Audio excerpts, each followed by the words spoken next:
ሰሞኑን ምን አዲስ አለ? ባለፉት 9 ወራት surprise attack on Iran started with a deception.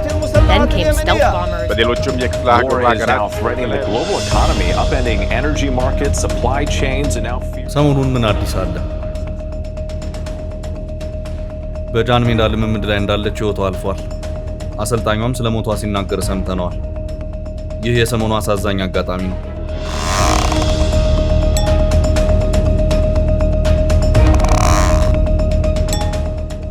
ትራምፕ ኢራንን ለማውደም $29 ቢሊዮን ሲያወጡ ማክሮን በአፍሪካ ኢንቨስትመንት ለማድረግ $27 ቢሊዮን መድቤያለሁ ብለዋል።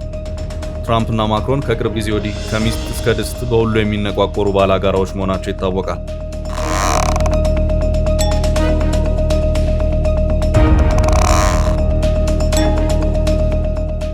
ጠቅላይ ሚኒስትር አብይ በተሳተፉበት የኬንያ የፈረንሳይ አፍሪካ ጉባኤ ላይ የኢትዮጵያ ልዑክ ተከትሎ የሄደ ቲክቶከር ጋዜጠኞችን አስቆጥቷል። እኛ ለፍተን ባቆምነው ሙያ የተጻፈ ዜና ያነበቡ ተመረጡበት ያሉ ዝነኛ ጋዜጠኞች ትችታቸውን ሰምተናል።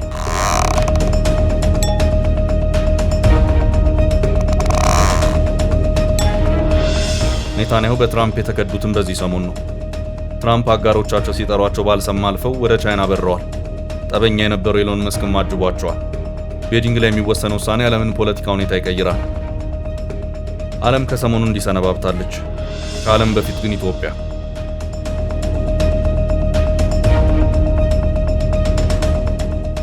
ከሐዘንና አወዛጋቢ መረጃውን በፊት ሳቅና ጨዋታ ይቅደም። በበእውቀቱ ስዩም አጭር ትዝብት መሰናዷችንን እንጀምር።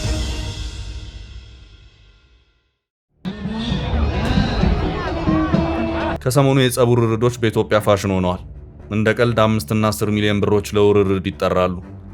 ታዲያ በእውቀቱ ከዚህ ጋር የተገናኘ ትዝብቱን እንዲጽፏል። መታያ በእውቀቱ ስዩም። በማህበራዊ ሚዲያ የሚታወቅ ጉልቤ ልጅ አለ። ስፖርትን አጥብቆ ይሰራል። መብል ላይም አይሰንፍም። ደግነቱ በልቶ አስመዝጋኝ ነው። የተትረፈረፈ ጉልበት እንዳለው ያስታውቃል። የመኪና ጎማ በርግጫ መጥቶ ወደ በረባሶ መቀየር የሚችል ፍጡር ነው። ችሎታውንና ጉልበቱን ለማሳየት ከሚጠቀምባቸው ነገሮች አንዱ ያስገርመኛል። ችግር ከክፍለ ሀገር አባሮ ያመጣቸው ሊስትሮችን በእርጥብ አፋቸውን እንዲሽሩ ካደረገ በኋላ የራስ ቅላቸውን በኩርኩም እየደፈጠጠ ይወድድባቸዋል። የሆነ ጊዜ ላይ አንዱን ምስኪን አንገቴን አንቀህ ያዘኝ ብሎ አዘዘው። እነቀኝ ባዩ ሲጀመር አንገት የለውም። የጎማ ክምር በቴስታ አብዝቶ ከመምታት የተነሳ አንገቱ ወደ ደረቱ ሰጥሞ ከሳምባው አጠገብ ጥገኝነት ጠይቋል። ምስኪኑ አንገቱን ከደረቱ ለመለየት ሲዳብሰው ጉልቤው ጀለስ ከታች በጠረባ አንሳፈፈው። ጠረባው የተለመደው ያደግንበት ጠረባ እንዳይመስላችሁ፣ በተባበሩት መንግስታት ድርጅት በፈንጅነት መመዝገብ ያለበት ነው። ይህ በእንዲህ እያለ የኪክቦክሰር ግጥሚያ አዘጋጆች የበቀደሙን አሸናፊ እንዲገጥም ጥሪ ያቀረቡለት። አጅሬ በክፍያ ማነስ እያሳበበ ማፈግፈግ ጀመረ። የትኬቱ ሙሉ ክፍያ ቢሰጡት ራሱ የሚወዳደር አይመስለኝም። ይህ ሰውዬ ብዙዎቻችን ምሳሌ ነው። በዚህ ዓለም ጀግና ተብሎ የሚጠሩ ሰዎች የሆነ መስዋዕትነት የከፈሉ ናቸው። አካልህን፣ ሰላምህን፣ ምቾትህን ይባስ ብሎም ሕይወትህን ሳትገብር የጀግንነት አክሊል፣ የድል ብስራት የለም። ትግሉን ስትጀምር በነበረው ቁመና ትግሉን ከጨረስ ካልታገልክም ማለት ነው ይላል ምዑዝ። ብላቴና እያለው በከተማችን እንዲሆነ ደረቱ ላይ ድንጋይ ያስፈልጣል የሚባል ሰውዬ ወደ ከተማችን ብቅ አለ። ህዝቡ የአንድ ብር ትኬት ገዝቶ በመግባት ትርኢቱ የሚታይበትን የቀበሌ አዳራሽ አጨናነቀው። አስፈላጩ በጀርባው ተኛ። ረዳቱ ለአቅመ ወፍጮ የደረሰ ድንጋይ ደረቱ ላይ ያስቀመጠለት። አስፈላጩ በረጅሙ ተነፈሰና አንተ የድንባዣም ልጅ እምብርቴ ላይ እኮ ነው የወለድከው፣ ምነ ትንሽ ወደ ላይ ፈቀቅ ብታረገው ብሎ አዘዘው። ረዳቱ እንደታዘዘው አደረገ።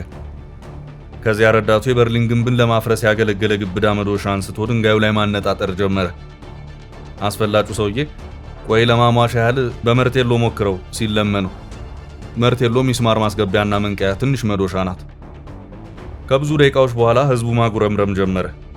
የምታረጉትን አርጉና ሰናብቱን እንጂ ስራ አለብን እኮ አለ ህዝቡ። ይህን ጊዜ አስፈላጩ በጀርባው እንደተንጋለለ እንዲህ አለ፣ ተቸኮላችሁ ሂዱ፣ ውጤቱ በማታዊ ስፖርት ዘገባ መቅረቡ አይቀርም። በዚያ ታልቀረበ በፖሊስና ህብረተሰብ ፕሮግራም ላይ ጠብቁት። አሁን ወደ ሰሞኑ ጉዳዮቻችን እንሻገር።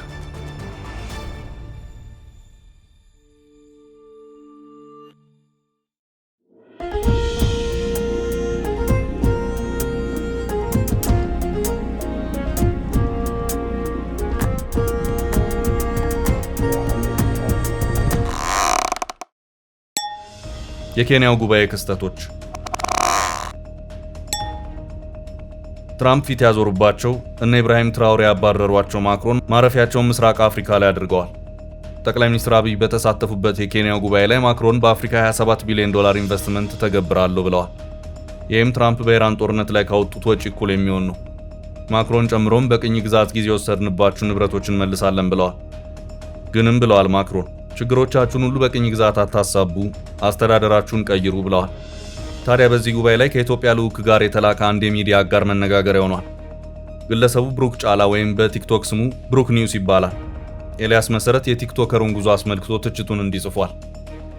ይህ የፈረንሳይ ኤምባሲ መልእክት የቲክቶክ እና ፌስቡክ ተከታይ ብዛትን የጋዜጠኝነት መለኪያ አስመስሎ ሲያቀርብ በሙያው የተሰማሩ ብዙ ዋጋ የከፈሉና እየከፈሉ ያሉ ሀገር ውስጥ ያሉ በርካታ ጋዜጠኞችን የሚያስገርም መሆኑ አይቀርም። በምስሉ ላይ የተጠቀሰው ግለሰብ በትምህርት ዝግጅቱ የምህንድስና ባለሙያና መምህር እንጂ ጋዜጠኛ አይደለም። የሚሰራው ይዘትም የህዝብን ድምጽ የሚያሰሙ ዘገባዎች ላይ ከማተኮር ይልቅ እውነተኛ ጋዜጠኞች የለፉበትን ዜና በመቀላቀል ስክራምብል ወይም አሴምብል በማድረግ ለተከታዮቹ ማቅረብ ላይ ያተኮረ ነው። የብዙ የሌሎች ሚዲያዎች ዜናዎችን ምንጭ እንኳን ሳይጠቅስ ሲጠቀም ተመልክቻለሁ። ግለሰቡ በናይሮቢ በሚካሄደው የአፍሪካ ፎርዋርድ ጉባኤ ላይ ኢትዮጵያን እንዲወክል መወከሉ ችግር የለው። ነገር ግን እውነተኛ ዘገባዎችን የሚሰሩ ጋዜጠኞች በታፈኑበት ሁኔታ ዜና በራሱ የማይሰራ የምህንድስና ባለሙያን አምጥቶ እንደ ሚዲያ ሰው ማቅረብ አስገራሚ ነው። አንዳንድ የዲፕሎማቲክ ተቋማት ብዙ ጊዜ ግምታቸውና ትንታኔያቸው ከሪያሊቲ የሚጋጨው በእንዲህ አይነት አካሄድ ነው። ከዚህ ክስተት ባለፈ በጉባኤው በጎ የሚባል ቀን አልፏል። ፈረንሳይ ከእንግሊዝኛ ተናጋሪ አፍሪካ ሀገሮች ጋር ያላትን ግንኙነት ለማጠናከር ወስኛለሁ ብላለች። ናይጄሪያዊ ቢሊዮነር አሊኮ ዳንጎቴ በጉባኤው ላይ ነበሩ። ከፈረንሳይ በኩልም የፈረንሳይ ታላላቅ ድርጅት የሆኑት የቶታል ኢነርጂ እና የኦሬንጅ ኩባንያ ስራ አስፈጻሚዎች ተሳትፈዋል። የፈረንሳይ ሺፒንግ ግሩፕ ሲጂኤም በኬንያ ሞምባሳ ወደብ የሚገኘውን ተርሚናል በ700 ሚሊዮን ዩሮ ማለትም 8.2 ቢሊዮን ዶላር ዘመናዊ እንደሚያደርግ አስታውቋል።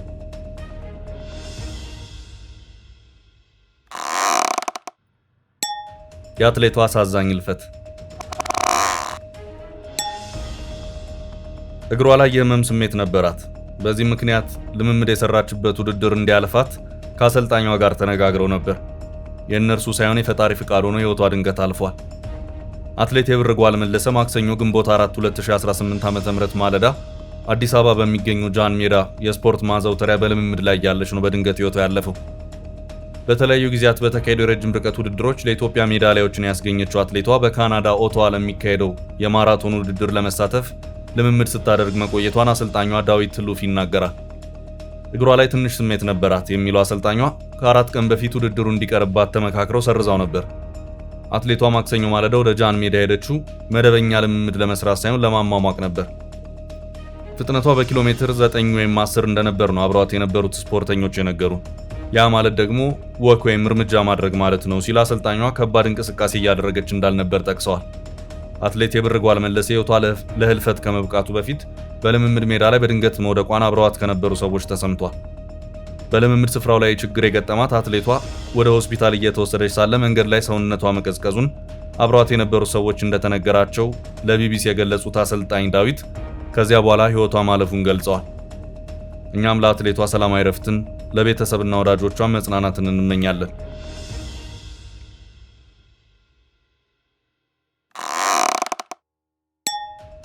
ኔታንያሁ በትራምፕ ተከዱ። ኔታንያሁ የአሜሪካው ፕሬዝዳንት ዶናልድ ትራምፕ ሁለቱን ሀገራት ወደ ጦርነት እንዲገቡ ካደረጓቸው ዋና ዋና ጉዳዮች መካከል የተወሰኑትን ሳይፈቱ ከኢራን ጋር ስምምነት ላይ ሊደርሱ ይችላሉ የሚል ስጋት እንዳለባቸው በርካታ የእስራኤል ምንጮች ለሲኤንኤን ገልጸዋል። የቴህራንን የኒውክሌር መርሃ ግብር ሙሉ በሙሉ ሳያስቆም እንዲሁም እንደ ባሊስቲክ ሚሳይሎችና ለቀጠና ተላላኪ ኃይሎች የሚደረገውን ድጋፍ ችላ የሚል ስምምነት እስራኤል ጦርነቱን እንዳልተጠናቀቀ እንድትመለከቱ ያደርጋታል ሲሉ ምንጮቹን ጠቅሶ የዘገበው ሲኤንኤን ነው። በትራምፕ መሪነት ጦርነቱ በተጀመረ ማግስት አሜሪካ ኢራንን የባሊስቲክ ሚሳይል መርሃ ግብር ለማጥፋት እንደ ሄዝቦላ ላሉ ኃይሎች የምታደርገውን ድጋፍ ለማስቆምና አጥፊ ቦምብ ማምረት እንዳትችል የኒውክሌር ተቋሞቿን በሙሉ ለመዝጋት እንደምትፈልግ ገልጸው ነበር። ይሁን እንጂ ጦርነቱ በገባ በ10ኛው ሳምንት ድርድሮቹ ትኩረታቸውን በዩራኒየም በተለይም ለጦር መሳሪያ በሚሆን ደረጃ ማበልጸግ ላይና የሆርሙዝ የባህር ወሽመጥን ዳግም መክፈት ላይ አድርገዋል። ስለ ድርድሩ ቅርበት ያለው አንድ ምንጭ ለሲኤንኤን እንደገለጸው እስራኤል የሚሳኤልና የተላላኪ ኃይሎች ጉዳይ በቅድመ ዲፕሎማሲያዊ ረቂቆች ውስጥ ባለመካተታቸው ምናልባትም ከድርድር ጠረጴዛ ውጭ እንደሆኑ ተረድታለች። ጠቅላይ ሚኒስትር ኔታንያሁ ዩራኒየምን እንደ ቀዳሚ ስጋት ቅድሚያ የሰጡትም ለዚህ ነው። አንድ ከፍተኛ የእስራኤል ባለስልጣን እንደተናገሩት እስራኤል ድርድሩ ቢቋረጥ ለሚፈጠር ሁኔታ ከፍተኛ ጥንቃቄ እያደረገች ትገኛለች። ምንም አይነት ስምምነት ባይኖር ደስተኞች ነን። የሆርሙዝ እገዳ ቢቀጥል ደስተኞች ነን። እንዲሁም ኢራን ተጨማሪ ጥቃቶች ቢሰነዘሩባት ደስተኞች ነን ሲሉ የመጨረሻው ውሳኔ በትራምፕ እጅ መሆኑን አምነው ገልጸዋል። ባለስልጣኑ አክለውም ኢራናውያን በድርድሩ ላይ መቀለድና ጊዜ ማባከን ከቀጠሉ ሁኔታ ወደ ተባባሰ ጦርነት ሊያመራ የሚችልበት እድል ሰፊ መሆኑን ጠቁመዋል። ከዚህ ጋር በተያያዘ መረጃ የአሜሪካው ፕሬዝዳንት ዶናልድ ትራምፕ የፊታችን ሐሙስና አርብ በቻይና የሚያደርጉትን ታሪካዊ ጉብኝት ተከትሎ የቴስላውን ኢለን መስክና የአፕሉን ቲም ኩክ እንዲሁም 17 የዓለማችን ግዙፍ ኩባንያ ኃላፊዎች አብረዋቸው እንደሚጓዙ ዋይት ሃውስ አስታውቋል። ይህ ጉብኝት በአሜሪካ በእስራኤልና በኢራን መካከል የተቀሰቀሰውን ጦርነት ተከትሎ የተፈጠረውን ዓለም አቀፍ የነዳጅ ቀውስ ለመፍታትና በሁለቱ ሀያላን ሀገራት መካከል ያለውን የንግድ ግጭት ለማርገብ ያለመ ነው። ትራምፕ ከቻይናው ፕሬዝዳንት ዢ ጂንፒንግ ጋር በሚያደርጉት ውይይት ቻይና በኢራን ላይ ጫና እንድታደርግና ጦርነቱ እንዲቆም እንድትረዳ ይጠየቃሉ ተብሎ ይጠበቃል። ጉብኝቱ ከበርካታ አስርት ዓመታት በኋላ አንድ የአሜሪካ ፕሬዝዳንት ወደ ቻይና የሚያደርጉት የመጀመሪያው ይፋ የሥራ ጉብኝት በመሆኑ ልዩ ትኩረት ተሰጥቶታል። የኢራን ጦርነትና የሆርሙዝ የባህር ወሽመጥ መዘጋት የዓለምን የነዳጅ ዝውውር እያወከ ባለበት በዚህ ወቅት የዋሽንግተንና የቤጂንግ መሪዎች ስምምነት ላይ መድረስ ለዓለም ኢኮኖሚ መረጋጋት ወሳኝ እንደሆነ ይታመናል። በተጨማሪም ትራምፕ በዚህ ዓመት መጨረሻ ላይ ዢ ጂንፒንግን በዋይት ሃውስ ተቀብለው ለማስተናገድ ቀጠሮ የያዙ ሲሆን የሁለቱ ሀገራት ግዙፍ ኩባንያዎችም በአርቲፊሻል ኢንተለጀንስ እና በንግድ ትስስር ዙሪያ አዳዲስ ስምምነቶችን ያደርጋሉ ተብሎ ይጠበቃል።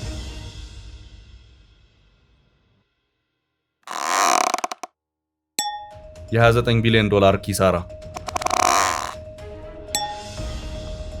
አሜሪካ በኢራን ላይ የከፈተችው ጦርነት እስካሁን 29 ቢሊዮን ዶላር ወጪ ጠይቋል። ይህም ከ2 ሳምንት በፊት ፔንታጎን ለአሜሪካ ኮንግረስ ካቀረበው 25 ቢሊዮን ዶላር ግምት ከፍ ያለ ነው። አንዳንድ የፕሬዝዳንት ዶናልድ ትራምፕ ረዳቶች እንደገለጹት ፕሬዝዳንቱ በኢራን ውስጥ ወታደራዊ እርምጃዎችን ዳግም ለመጀመር በቁም ነገር እያሰቡ ነው። የተኩስ አቁም ስምምነቱ በከፍተኛ ደረጃ እየተዳከመ ነው ካሉ በኋላ አሜሪካዊው ፕሬዝዳንት አሁን ወደ ቻይና እያመሩ ሲሆን እዚያም ከቻይናው ፕሬዝዳንት ሺ ጂንፒንግ ጋር ስለ ኢራን ሰፊ ውይይት እንደሚያደርጉ ገልጸዋል። ሆኖም የቤጂንግ እርዳታ እንደማያስፈልጋቸው በማመልከት የቻይናን ሚናም ሲያሳንሱ ተሰምተዋል። ትራምፕ ከኢራን ጋር ስምምነት ላይ ለመድረስ ግፊት እያደረጉ ባሉበት ወቅት ለጋዜጠኞች እንደተናገሩት ስለ አሜሪካን የፋይናንስ ሁኔታ አላስብም ብለዋል። ቀደም ብሎ የኤነርጂ መስሪያ ቤት የነዳጅ ዋጋ ትንበያውን ከፍ ያደረገ ሲሆን የችርቻሮ ዋጋ በዚህ ዓመት በአማካይ 3.88 ዶላር በጋሎን እንደሚሆን ይጠበቃል። ይህም ባለፈው ወር ከተገመተው የ3.70 ዶላር ዋጋ ከፍ ያለ ነው።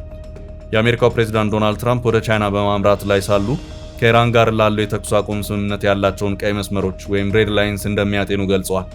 ትራምፕ ይህን አስተያየት ከመስጠታቸው ጥቂት ቀደም ብሎ የአሜሪካው መከላከያ ሚኒስትር ፒት ሄግሴት ለሕዝብ ተወካዮች ምክር ቤት ኮሚቴ እንደተናገሩት ከሆነ ፔንታጎን 1.5 ትሪሊዮን ዶላር የሚሆን ለጦርነት ዝግጅት የሚውል በጀት ወይም ዋር ፋይቲንግ በጀት እንደሚያስፈልገው ገልጸዋል። ውድ የፈታ ዴይሊ ቤተኞች ከሰሞኑ ዓለም እንዴት ሰነበተች፣ ሀገርስ እንዴት ከርማለች ብለን ይህን መሰናዶ አዘጋጀንላችሁ። ስለ አብሮነታችሁ እያመሰገንን ቸር ጊዜን እንመኛለን።